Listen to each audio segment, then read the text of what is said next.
코골이 치료, 비강사열로 치료해야 되는 이유를 말씀드리고 싶습니다. 코골이 하면 수술을 생각하는데요.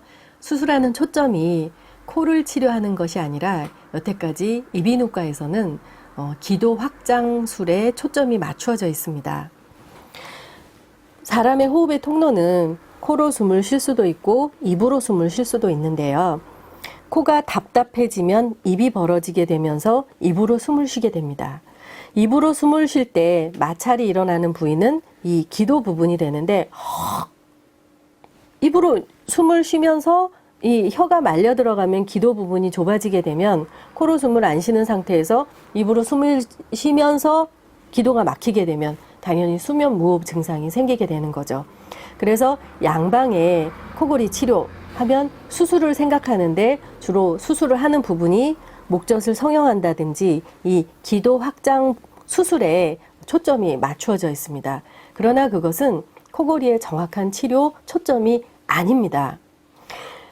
입으로 숨을 쉬면서 소리가 나는 부분을 치료한다고 해서 이 사람이 코로 숨을 쉬게 되는 것은 아니라는 거죠.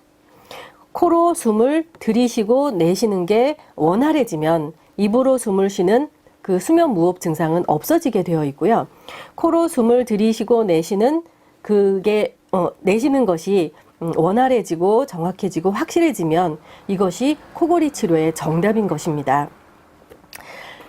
이렇게 말하면 이 코골이 치료나 비염 치료나 축농증 치료나 코로 숨쉬게 만들어주는 치료라는 얘기가 되는데요. 맞습니다. 코골이 치료도 비염 치료나 축농증 치료나 똑같이 코로 숨을 잘 쉬게 만들어주면 소리가 점점 줄어들게 되는 거죠.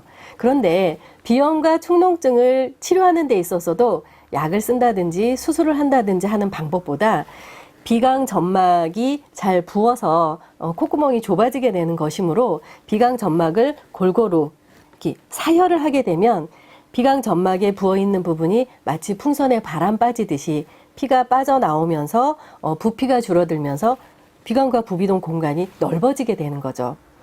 비강사열이라는 간단한 표현의 이 방법이 코골이도 치료할 수 있고 비염도 치료할 수 있고 축농증도 치료할 수 있게 되는 것입니다. 이제 코골이 치료도 수술이 아니라 비강사열의 방법, 다른 말로 따지면 비염이나 축농증을 치료하는 그 방법으로 치료를 해서 코로 숨을 정확하게 잘 쉴 수 있게 만들어주는 치료로 치료가 가능합니다. 치료하면 할수록 코골이 소리는 줄어들 수밖에 없는 것이죠.